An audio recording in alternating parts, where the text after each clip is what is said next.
Bonjour, bonjour chers amis, je suis ravi de vous retrouver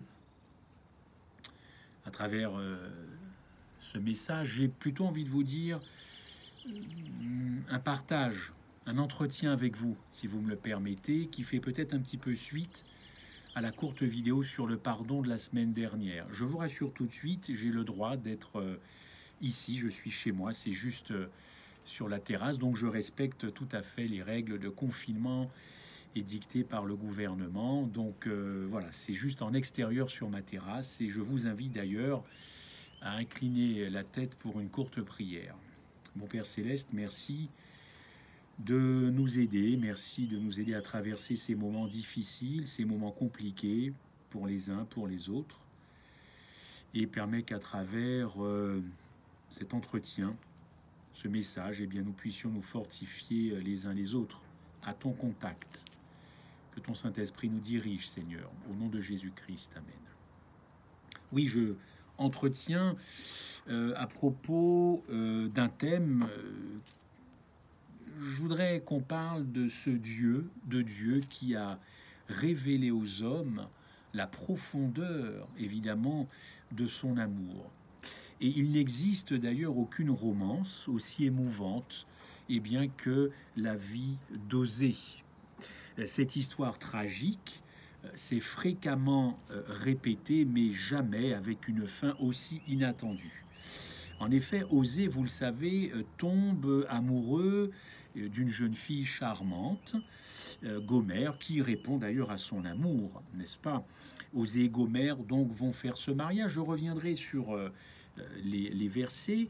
Je dresse juste un petit peu le contexte. Osée et Gomère font donc un mariage d'amour. Ils deviennent une seule chair, un seul esprit, jusqu'à ce qu'un cancer moral, dans le cœur de Gomère, commence à envahir évidemment son cœur. Elle se met donc à flirter avec d'autres hommes en présence même de son mari, et très vite cela va devenir une habitude et cette femme va tomber donc dans la prostitution. Elle aura une morale totalement relâchée.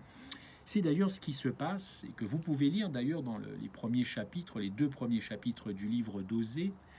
Au 3e chapitre, la tragédie ne s'arrange pas, elle s'amplifie d'ailleurs et prend un visage rarement connu dans ce genre d'expérience.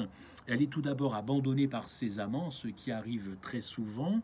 Elle contracte des dettes, elle se retrouve finalement sur un marché d'esclaves, probablement pour payer un créancier inflexible, à qui évidemment elle devait de l'argent, vendue à un marché d'esclaves.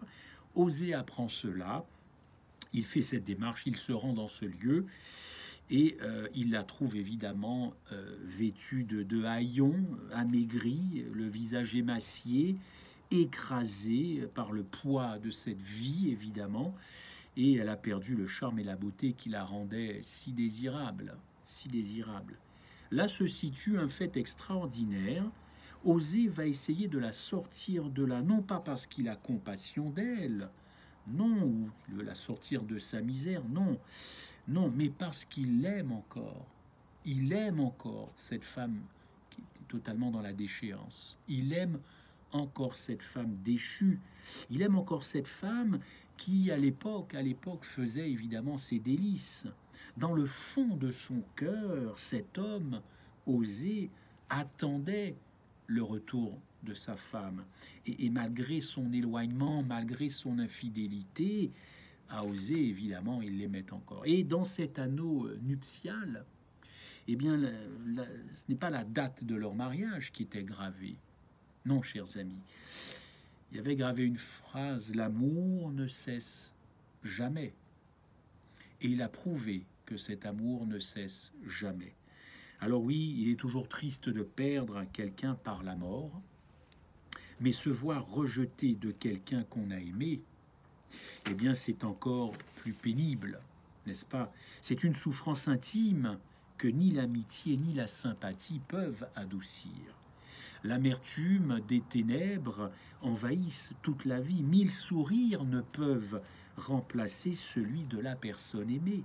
Sa présence manque douloureusement à chaque instant, et c'est là que l'on fait l'expérience d'un cœur brisé. Je voudrais quand même revenir sur ces versets dont je vous parlais d'Osée et Gomère.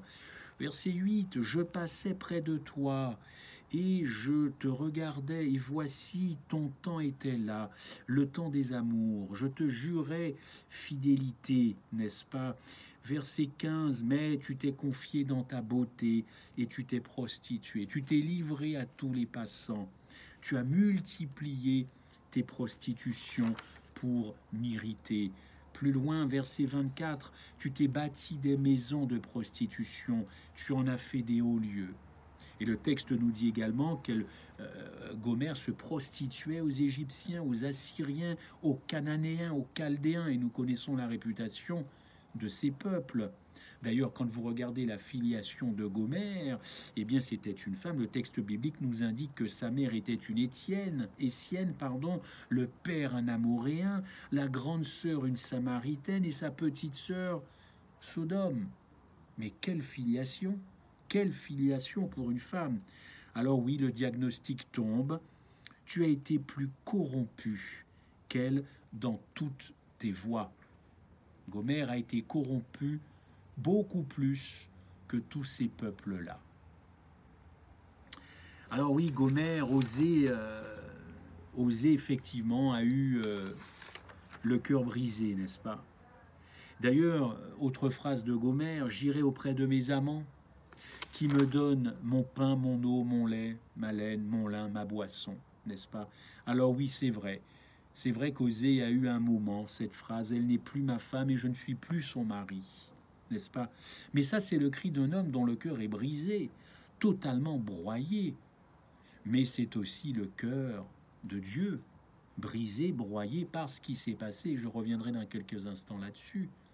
Oui, c'est vrai, il a eu cette phrase, bien sûr, mais cette colère d'Osée sous la forme dont je viens de vous citer, n'a jamais enlevé les véritables sentiments profonds que Osée avait dans son cœur pour sa femme, puisque vous le savez, évidemment, ils se sont mariés et ils n'ont fait qu'une seule chair. Alors voilà la question qui se pose. Dieu peut-il éprouver un tel amour vis-à-vis de l'homme, vis-à-vis de l'individu qu'il a totalement abandonné, délaissé, qui s'est fourvoyé?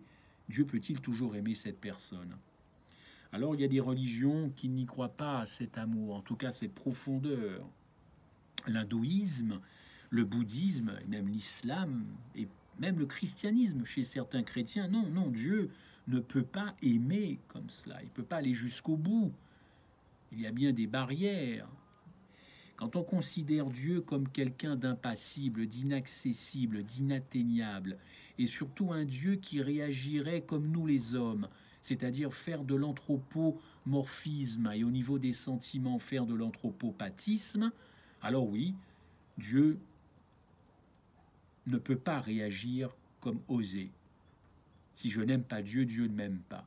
Si je suis infidèle à Dieu, Dieu m'est infidèle. Alors oui, évidemment, vu sous cet angle, eh bien, les horreurs des 1260 années de persécution n'auraient jamais dû avoir lieu, n'est-ce pas? Si on n'avait pas cru en cette doctrine populaire chrétienne selon laquelle Dieu n'est pas accessible à la souffrance. Alors pourquoi le serions-nous? Se pourrait-il que les adventistes, d'ailleurs, soient bien prêts, eux aussi, eh bien, de croire à cette impassibilité de Christ, au fait que Dieu réagisse finalement comme nous? Est-ce que vous, d'ailleurs, vous pensez la même chose, n'est-ce pas?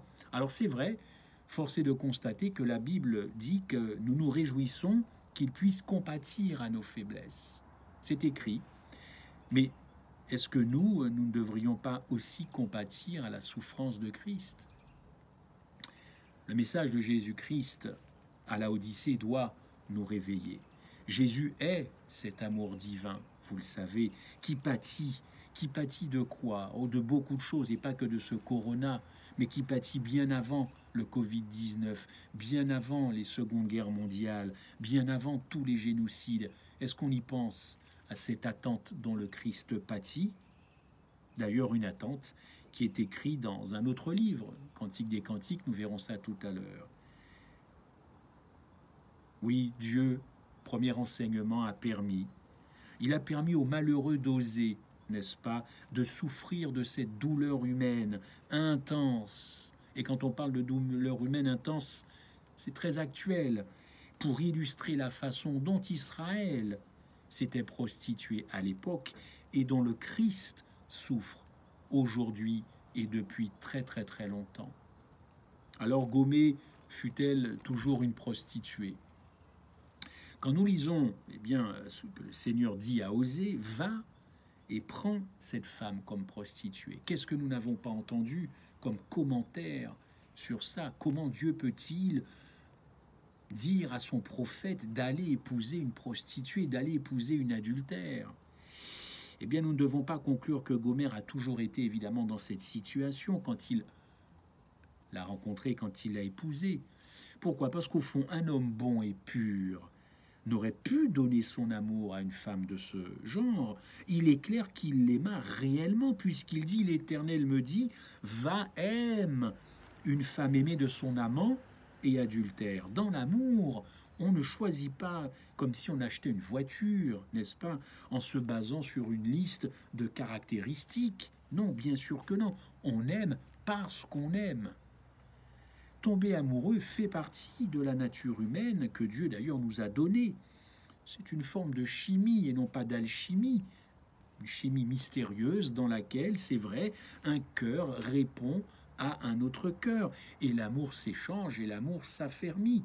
Bien entendu, certainement, Gomère a été courtisée, elle a été conquise et à l'évidence, tout indique qu'elle était sincère dans son amour pour Osée, puisqu'à partir de ce moment-là, celui-ci fut captif. Captif, j'aime ce mot, n'est-ce pas? Captif de son amour. Osée, captif de l'amour de Gomère. D'ailleurs, Gomère l'aimait probablement, encore une fois, sincèrement, n'est-ce pas? On ne souffre pas physiquement quand quelqu'un a un membre arraché. Mais si cela devait nous arriver, eh bien nous souffririons beaucoup dans notre corps. Osée et Gomère étaient devenus une seule chair. Et Osée souffrait de la souffrance de Gomère. Chers amis, Dieu analyse nos souffrances, Dieu analyse nos âmes, et c'est comme si nos âmes étaient passées au rayon X, n'est-ce pas? Il a vu ce qu'Osée ne pouvait pas voir au moment où il courtisa Gomère. Gomère avait déjà dans son cœur le germe du mal, qui la pousserait un jour à la prostitution. Elle-même était peut-être sans doute inconsciente de cela, n'est-ce pas?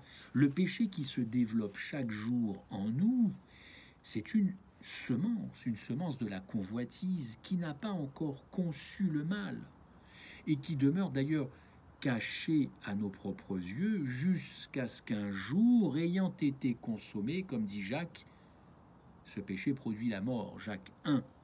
Ainsi, Osée amoureux se maria avec cette jeune fille apparemment pure, et il souffrit l'angoisse de la déception quand il la vit s'éloigner, jusqu'à d'ailleurs devenir infidèle, évidemment. C'était aussi dur que de voir tomber malade et d'aller à la mort, et de voir, aller à la mort une personne que nous aimons énormément. C'est la même chose, chers amis. Même devant lui, elle flirtait ses amants, comme je vous disais. Elle flirtait avec ses amants. Quelle douleur pour lui! Mais malgré cela, il ne pouvait pas porter ses pensées ailleurs et ses regards ailleurs. D'ailleurs, sans faire de jeu de mots, il ne voulait pas faire porter ses regards ailleurs. Non, il ne le cherchait même pas. Il l'aimait. Il l'aimait d'un amour humain, mais qui reflétait l'amour de Dieu, cet amour agapé.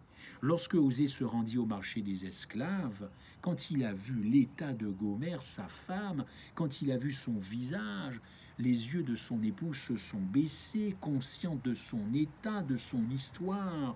son attitude de défaite et de souffrance, il a ressenti ça, Osée, dans son cœur. Il y avait beaucoup plus que de la compassion. Il comprit qu'il l'aimait encore. Chers amis, je ne suis pas en train de vous raconter une espèce de prose, une espèce de... une histoire à l'eau de rose, n'est-ce pas, mais une réalité. Osée ne nous force pas à croire à un miraculeux ravissement matrimonial. Mais il dit simplement, et cette phrase est terrible, elle est belle cette phrase, « Je serai le même avec toi ». C'est au verset 3 d'Osée 3. Voyez un petit peu la profondeur de cet homme blessé, meurtri, dévasté. « Je serai le même avec toi ». Qui peut dire ça? Quel homme peut dire ça aujourd'hui à son épouse, à ses enfants, à n'importe qui, après avoir subi quelque chose de terrible? Cela sous-entend qu'il lui laissera le temps de guérir de sa déchéance. Il va user de patience pour qu'elle revienne. Il va user de bonté jusqu'à ce qu'elle redevienne comme avant. La bonne nouvelle de ce récit, inspiré évidemment, c'est que finalement la guérison a lieu. La guérison a lieu. La Bible n'est pas cruelle au point de donner une vision d'un amour violé à jamais. Car l'amour est fort comme la mort. Les grandes eaux ne sauraient le détruire. Cantique 8, verset 6. Alors, je vous pose cette question. Christ est-il captif de son amour pour l'Église? Et j'entends par Église, comme d'habitude, l'Ecclésia, c'est-à-dire la communauté de croyants. Est-il captif de l'amour pour cette communauté de croyants? Est-il captif de ton amour, de votre amour? La femme, nous le savons, dans l'Église représente l'Église, qu'elle soit bonne ou qu'elle soit mauvaise.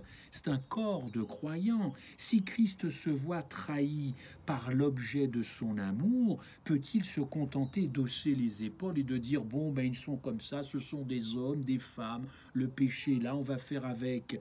Est-ce qu'il peut passer à une autre église, passer à autre chose? Non, vous le savez, non, pas du tout. Il accorde cette même considération suprême. Osée n'a pas pu changer de femme. Christ n'a pas envie de changer d'église. Cessez de comprendre ce mystère de l'amour divin. Ça a été à l'origine de différents mouvements, bien sûr. Mais en tant qu'église, corps d'église, communauté, eh bien, nous devrions examiner notre histoire et notre responsabilité, je dis bien notre responsabilité, d'avoir privé l'Église la dénomination de l'amour agapé qui est inhérent au message de 1888. Et nous y revenons, bien sûr, car nous sommes fautifs de ce retard dans les noces, car il y a bien une noce entre Osée et Gomère. Eh bien, il y aura bien cette noce entre l'Église et son Rédempteur. Mais que d'incrédulité, que de perte de temps, que de souffrance, de virus, d'Ebola, de chikungunya, de toutes ces bactéries, que de temps perdu, que de temps perdu. Et je vois tout le monde se dire « Ah, Seigneur, Seigneur, mais que de temps perdu, le mariage aurait pu avoir lieu. » On se lamente, le mariage aurait pu avoir lieu. Et oui. Car en 1888, il s'est bien passé quelque chose. Dieu s'est approché très près de l'Église, ce corps, l'Église adventiste. Vous le savez. Il s'est approché, mais on lui a dit « Non, non, pas tout de suite. Pas tout de suite la fin du monde. Ne reviens pas tout de suite, on a encore beaucoup de travail à faire pour toi. Nous devons beaucoup évangéliser, beaucoup œuvrer. » Comme si le Christ ne sait pas évidemment où sont les âmes. Où sont les âmes? Douleur pour le Christ, douleur pour Dieu le Père, douleur pour le Saint-Esprit. Je suis venu et vous m'avez refusé. Il nous semble étrange, n'est-ce pas, qu'un mari aime son épouse infidèle et qu'il mette tout en œuvre pour la sauver. C'est ce qui se passe avec Osée. Et c'est ce qui se passe avec Christ. Non seulement il est un mari pour elle, mais c'est aussi le sauveur du corps, le sauveur du monde. Vous lirez notamment Éphésiens 5, verset 23. Ce qui est extraordinaire dans cette église, c'est que Osée racheta effectivement Gomère pour une nouvelle vie de pureté, chers amis, de pureté et de fidélité. Alors c'est vrai, nous pouvons les imaginer cette fois-ci maintenant, tous les deux, eh bien, main dans la main, dans les coulisses de leur histoire, cheminant encore une fois main dans la main, avec un amour enfin qui trouve son accomplissement dans cette fidélité, effectivement. Et nous pouvons être certains que Dieu n'a pas privé Osée du triomphe de cet amour. Il a voulu l'associer à sa propre souffrance, Dieu, comme je vous disais.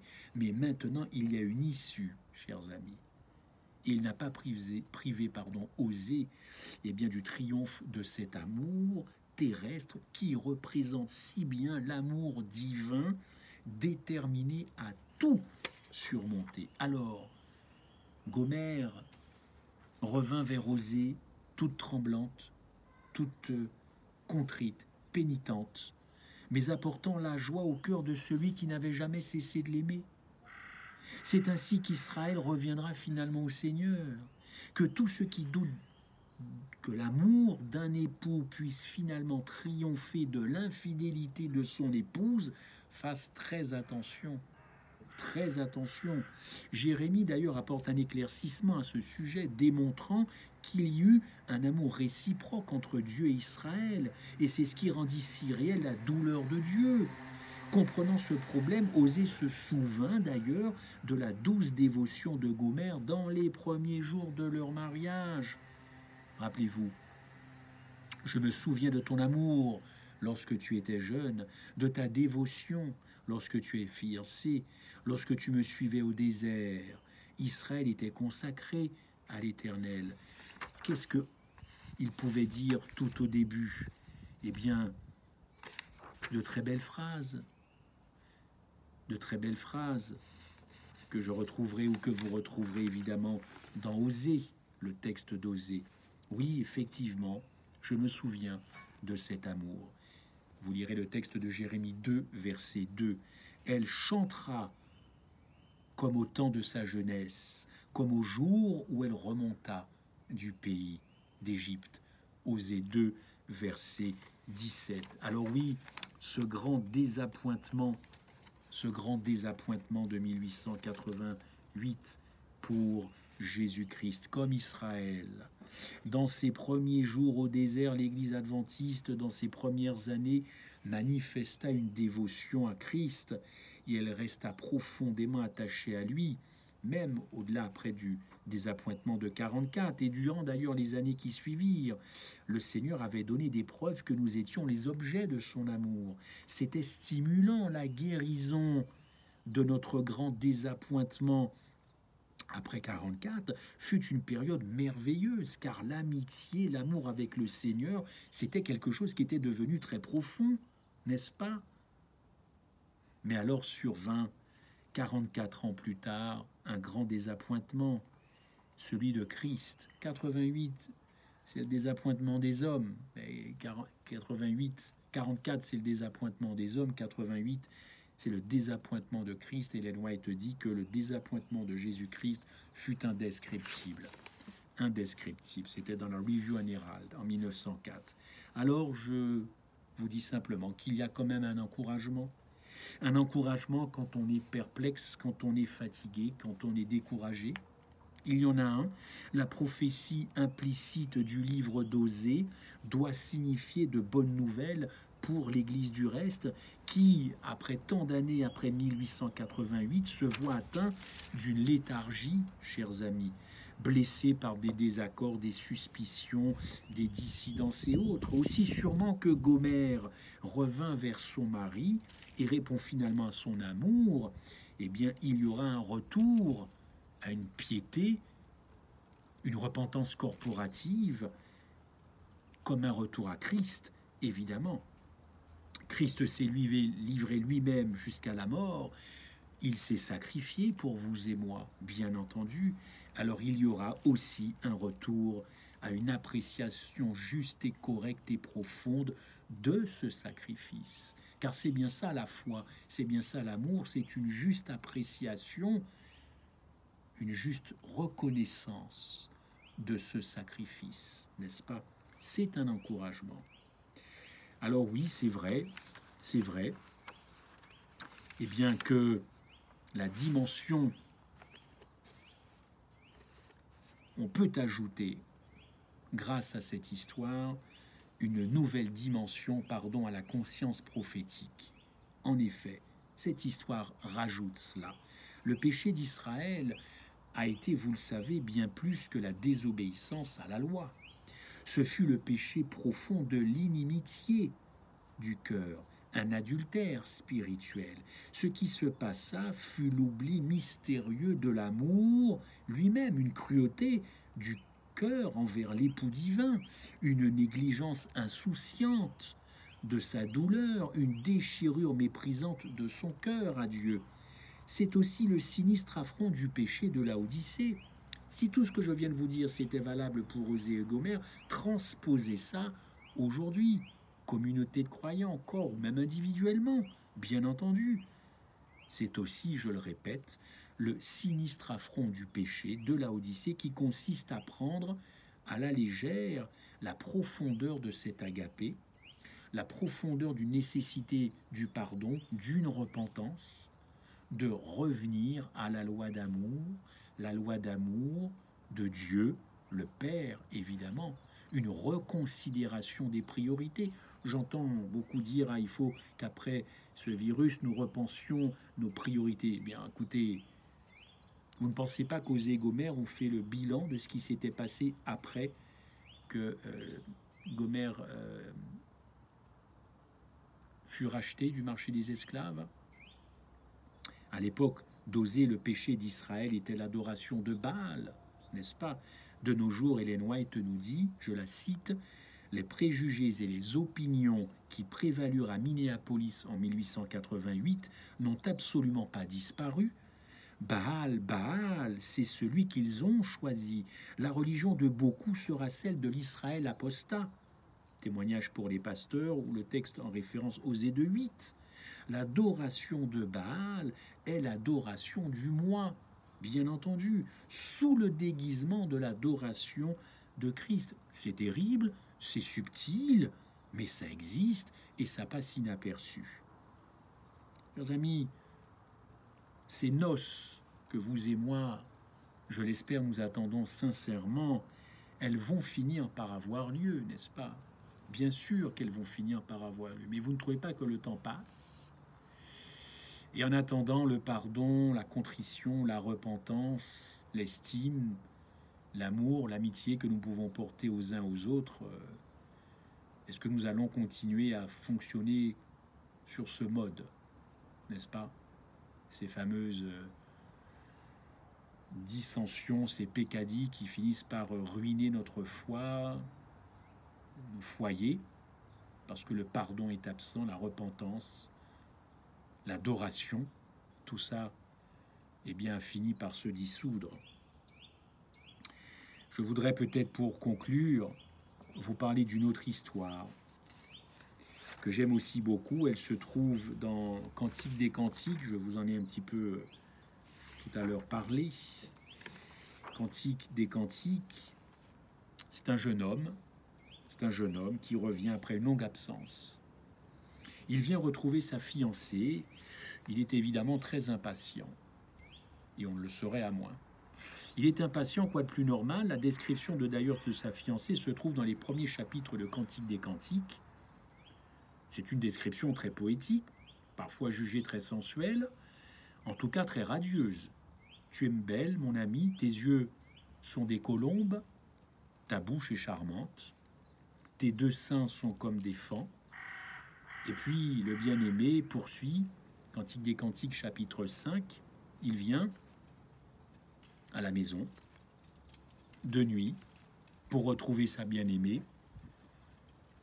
Et elle entend cette voix. Il frappe à la porte. Ah, c'est la voix de mon bien-aimé qui frappe. Ouvre-moi, ma colombe, dit-il. Ouvre-moi, ma parfaite. C'est l'amoureux qui parle. La fiancée qui entend cela lui répond, j'ai ôté ma tunique. Comment la remettrai-je? J'ai lavé mes pieds. Comment les salirai-je? Autrement dit, en version 2020, je suis déjà au lit, je m'apprêtais à m'endormir. Après une longue journée de dur labeur, il faudrait que je me relève, que je me rhabille, mais je vais à nouveau salir mes pieds, que je vienne nettoyer. Oui, vous le savez, à l'époque de Jésus, dans les maisons, il n'y avait pas de parquet ni de carrelage. Vous étiez même à la poussière, donc c'était très poussiéreux. Et les gens se lavaient les pieds, évidemment, avant de se coucher. Et là, c'est compliqué. Il faut se relever, se rhabiller, mais le bien-aimé va insister. Ben oui, parce qu'à la base, il y a beaucoup d'amour, n'est-ce pas? Alors le bien-aimé va insister, il va passer sa main, tout ça c'est dans Cantique des Cantiques, il passe sa main par la fenêtre, la belle jeune femme est émue devant cette insistance, et elle va enfin se lever pour ouvrir la porte. Mais là, le fiancé a disparu. Le fiancé a disparu parce que le fiancé ne s'impose pas. Il ne s'impose pas, il a compris, mais il ne s'impose pas. Alors, qu'est-ce que cette histoire veut nous dire, n'est-ce pas? Eh bien que Dieu désire se marier. Il veut se marier avec son épouse, n'est-ce pas? Et il ne s'impose pas.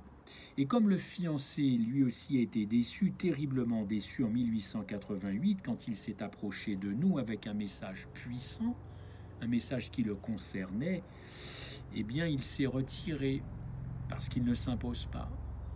Christ ne s'impose pas. Qu'a voulu faire le Christ en 1888? Simplement venions nous dire, voilà, j'aimerais, je souhaite, eh bien, coucher la gloire de l'homme, coucher la gloire de l'homme dans la poussière. La réponse fut non. Non, pour l'instant, nous avons beaucoup de choses à faire encore pour toi. Alors laisse-nous encore un petit peu de temps, nous œuvrons pour toi, pas tout de suite. Cette insistance à venir tout proche de notre Église et de nous-mêmes, c'est parce que Christ voulait vraiment se marier. Le temps est long au ciel, le temps est long. Peut-être pas long pour nous, mais long, long. Et il était prêt, il était prêt. Alors oui, ces deux histoires sont là, Osée et Gomère et Cantique des Gomères, oui, pour nous faire prendre, rajouter, comme je l'ai dit tout à l'heure, quelque chose à cette conscience prophétique, bien entendu, bien entendu. Je voudrais juste pour conclure, vous dire simplement, en toute amitié, eh bien que nous puissions enfin délivrer, eh bien Christ du fardeau, le fardeau de cette attente interminable. Comment pensez-vous qu'il juge la situation? J'entends dire que c'est une plaie, un fléau. J'entends dire beaucoup de choses, mais j'entends peu dire qu'il souffre. J'entends dire qu'il règle ses comptes, qu'il regarde comment les chrétiens fonctionnent, quel est notre comportement. J'entends très peu dire qu'il souffre énormément de tous ces morts, de tous ces morts, de tous ces morts. Puissions-nous, chers amis, délivrer encore une fois le Christ de ce fardeau, de cette attente interminable. Pourquoi? Eh bien pour qu'il y ait le mariage, pour hâter ce mariage, et notre comportement, ce que nous pensons, ce que nous faisons, joue énormément, énormément. Que Dieu nous garde dans ce moment, dans ces moments, et que nous puissions effectivement reconsidérer les choses, évidemment avec beaucoup d'acuité concernant l'amour révélé de Dieu. Qui est-il? Sa profondeur. En tout cas, cette histoire d'Osée et Gomère, j'espère qu'elle vous aura apporté quelque chose, peut-être sous un nouvel aspect, mais elle doit absolument nous encourager, eh bien, les uns les autres, et surtout à tenir bon et à pardonner. Que Dieu nous garde. Amen.